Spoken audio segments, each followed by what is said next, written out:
Beep, beep. Good morning, everybody, and welcome to this thing that we like to call Northern News Now Plus on the Northern News Now Plus app. I'm your host for the duration of the stream, whether you like it or not. I'm Matt Rasmussen, morning show director here, / King of Halloween, / local filmmaker, / host of Movie Mondays with Matt. And since it is Monday, we're going to be talking about movies a little bit. And my flick of the week, hopefully you can tell already here, was Wicked. Here we have Wicked, the breakfast cereal, the Wicked flavored breakfast cereal. It's, I'm gonna have to get into this a little bit more with the whole breakfast cereal thing. I don't know if you've noticed, like if you go through the cereal aisle and now you have all these different properties that are, merchandised with this cereal. It's these balls. It's these little cereal balls things now, and everything is these little cereal balls, and they all look the same, they have the same texture, they all taste the same. So if you've had this Wicked cereal, you've had every single one of these new ball cereals that are out there, and they're all just kind of the same. It's unfortunate because, we're just going to go off on a little Oreo O's tangent real quick before we even get into Wicked. Now, they don't have Oreo O's anymore. Oreo O's doesn't even exist. Now it's these Oreo Puffs thing, and it's these balls that just don't have much flavor to them, and they sneakily took Oreo O's away from us.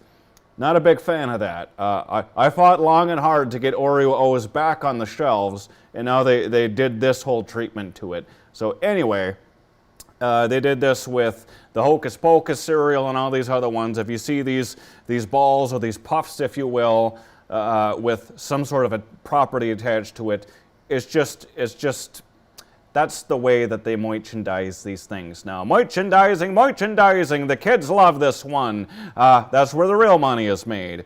These are all quotes from Spaceballs. Anyway, now that tangent is over, let's get into talking a little bit about Wicked. That is the flick of the week here today. It is Wicked for Good is the full title, although it's confusing because Wicked Part 1 was called Wicked Part 1. And then we were told, hey, Wicked Part 2 is coming in a year, and we were all prepared for Wicked Part 2. All the early promotional stuff said Wicked Part 2, and now it's just Wicked for Good. So they flip-flopped on the title there, so if you're as confused as me, it's Part 2. I think they should have saved Wicked for Good for Part 4, because they're already talking about, I know this is the whole musical. It's like 1 and 2, the 2 acts, whatever. They're already talking about doing more stories in this Wicked universe with those characters.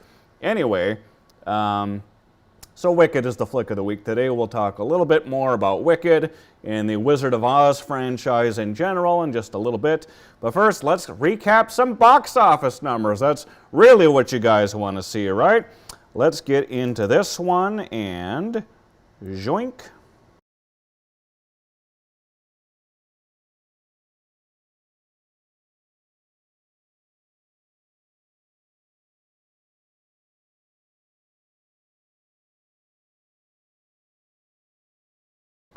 All right, there it is. I always shuts the mic off when I do this. All right, so Rental Family was number 5, starring Brendan Fraser, which started in 5th place, taking in $3.3 million.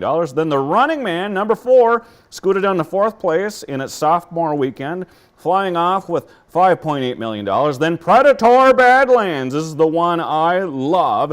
It made $6.3 million and stayed in 3rd place, and I hope it stays in the top 5 for a while. Then this one here, Now You See Me, Now You Don't. It lost the top spot, conjuring up $9.1 million to finish in 2nd place. Not bad.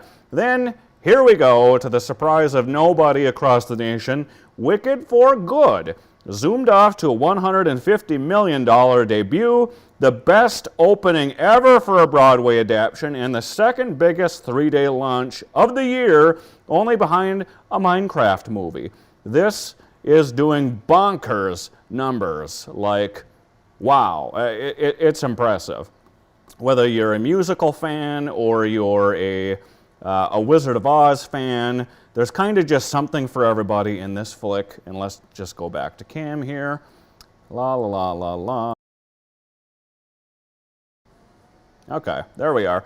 So yeah, I really enjoyed this new Wicked movie. I saw it. It was like a preview opening screening night. It was like the day before it got its official like nationwide release, and it was like a Wednesday night screening, which was basically sold out, and everyone there had like early access to it and was specifically a Wicked fan and just a fan of, you know, the musical, and it seemed like everyone who was there knew the musical numbers and really cherished witnessing it. And that, my friends, is what cinema is all about. Most of the theater was just singing. I saw it on the Ultra screen that night, and you know, you have dozens of people around you, and they're all reacting to what they're seeing, and they're crying. There were a lot of tears in the audience. A lot of people really were invested in this movie and were singing and laughing and really enjoying this movie. This is what cinema is all about, folks. I really don't care if this is your demographic or not. It's not precisely my demographic, but being there that night with the crowd of people who love this property and love this musical, it was magical, to say the least. I highly suggest going out on an opening night like that. It was something else. It was good to see. It was a very well done movie, very well acted. Ariana Grande, how does she have that much energy for how tiny she is? I won't understand. And then, you know, all the other leads, every single person did an amazing job. I'm not as familiar with the Broadway play. There were some things about it that I knew, but you know, some things I was surprised by. I didn't know that this person would turn into become this major, you know, character, and so on and so forth. Speaking of major characters, I'll talk about the one tiny little gripe I had with this movie, which is that they bring in the legacy characters from The Wizard of Oz. If you're familiar with this Wicked movie, this movie takes place during the events of the original Wizard of Oz, and it takes place through the eyes of the Wicked Witch. She's not wicked, she's not actually bad, she's just presented as a bad character. So you see, from her perspective, you know, how things actually are. And so you see the arrival of Dorothy, and how the Tin Man comes into play, and the Scarecrow, and how they come into play. And, you know, it was very fun, fascinating things to see. I love those legacy characters. We didn't spend much time with them. That was my one little gripe. And yeah, you spent a lot of time with like the Scarecrow before he turned into the Scarecrow, and the Tin Man before he was the Tin Man. Dorothy was the big thing. You barely see Dorothy. And I know the movie's not about Dorothy. I get it. For us Judy Garland fans, I wanted to see a little bit more of Dorothy. You don't see Dorothy's face at all. You just see that she exists. You see her skipping down the yellow brick road with her friends. You see certain events that include her, but they very strategically keep her face off screen. And you know, I guess I didn't mind that, but I wanted to see more of what was happening with those characters, because I feel like there were a few moments from the original Wizard of Oz that they just kind of either glossed past or didn't touch. There's one part in particular I remember that I loved and was horrifying from the Wizard of Oz, where they're going down the yellow brick road, and then the witch is standing on top of that shack, and she like presents a fireball and throws it at them, and then they start freaking out and running away, and that was the scariest thing ever. And I was like, oh my God, how are they going to explain that part in Wicked? You know, how are they going to sympathize with the witch through here? And they don't. Like, that part didn't even happen.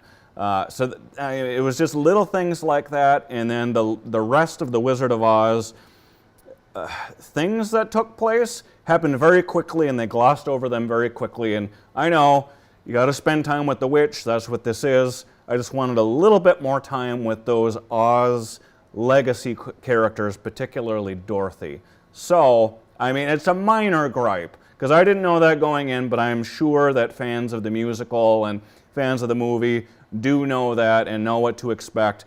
I didn't know, because I've never actually seen the Broadway show. Give me 2 seconds here. Give me a clock tick.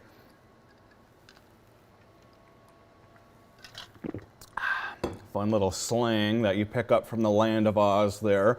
Give me a clock tick. They said that a lot. That's kind of a fun little thing that might weasel its way into a few of our upcoming episodes here.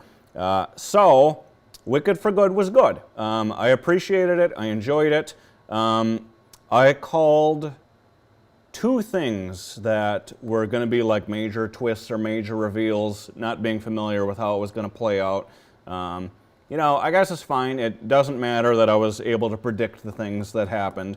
I don't want to spoil anything for you, though, but there's definitely a lot of room for continuing stories, and there's a lot of room for prequels, I guess, for this property as well, because, you know, just how things are left and the original material, all the original Oz stories. There's like dozens of them, and they don't always focus on these characters. There's all these other things going on.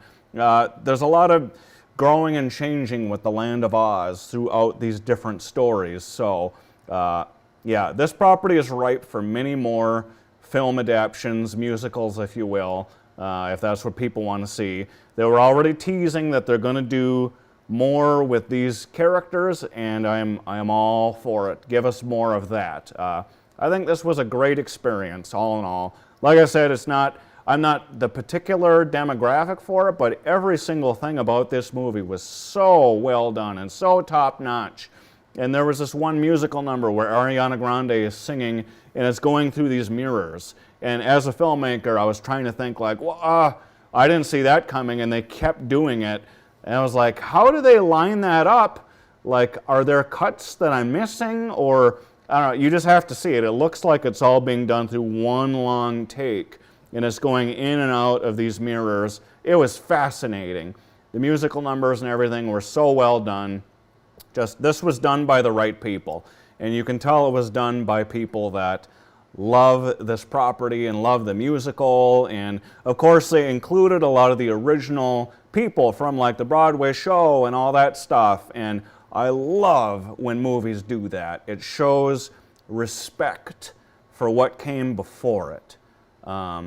And, you know, and it helps to draw more audiences if they know that this property is in good hands. So, highly recommend this film for those purposes alone. So, I think I'm about done talking about just Wicked. So, we're going to toss to a quick little break here. And when we come back, I want to talk more about Wizard of Oz type things, recap my weekend a little bit, and tease to what is to come. So, let me throw it a break for just a minute here, and we will return in just a minute, my friends.